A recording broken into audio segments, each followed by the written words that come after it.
এই সুন্দর মেহেদিকে পরিয়ে দিল।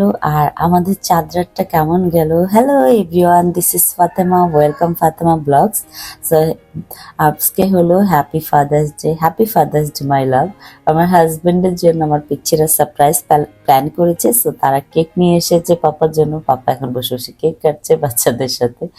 আর হলো কেক কাটা শেষ, তারপরে শুভ ডিনার করে তার রুমে চলে গেছে। আর হলো এখানে চলে আসছে আমার সব কি বলে আমার ভাই বোন সবাই, আর তাদের কিটি কিটি পিচ্ছিগুলো এখন সবাই মেহেদি করা স্টার্ট করে দিল। আর আমি বসে বসে দেখতেছি আর গল্প করতেছি, কারণ আমার হলো কিছু মিষ্টি বানানো দরকার আছে, রাতে আমি বানিয়ে রাখি সকালের জন্য। সো সবাই মেহেদি পড়তেছে আর আমি বসে বসে সবার সাথে গল্প করতেছি। আমার গল্প করতে খুবই ভালো লাগতেছিল ওদের সাথে, আর সবাই অনেক চিৎকার বাক্কার দিচ্ছিল বাসার মধ্যে।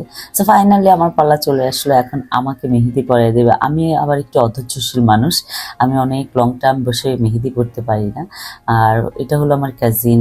সো ও বলতেছে যে তুমি তো লং টাইম, তোমাকে আমি দিব না, প্যারা দেবো না, সো যত তাড়াতাড়ি সম্ভব তোমাকে আমি মেহেদি পরে ছেড়ে দিব। তারপর হলো এই যে ফাইনালি আমার মেহেদি পড়া হয়ে গেছে। এখন আমার হাজবেন্ড এসে বলতেছে এই তুমি ঘুমাবা না, সকালে আমার নামাজে যেতে হবে। আমি বলতেছি হ্যাঁ আমার মেহেদি পড়া শেষ, যে এখনই ঘুমিয়ে পড়বো। এই দেখো কি সুন্দর করে আমাকে মেহেদি পরিয়ে দিচ্ছে। আমার এত ভালো লাগতেছে মেহেদি দেখে, আমি নিজের মেহেদি দেখে নিজেই মুগ্ধ হয়ে গেছি। এত কম টাইমে এত সুন্দর করে আমাকে মেহেদি পরিয়ে দিচ্ছে। তারপর আমি একটু ঢং ঢং করতেছিলাম এত সুন্দর মেহেদি দেখে, একটু ফ্লাওয়ার দিয়ে একটু ঢং ঢং, আমার ভালোই লাগতেছিল।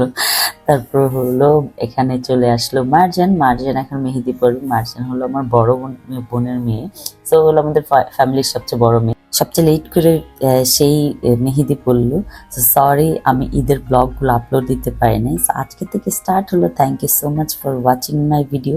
দেখা হবে নেক্সট ভিডিওতে, নেক্সট ব্লগে। বাই বাই, আল্লাহ হাফেজ।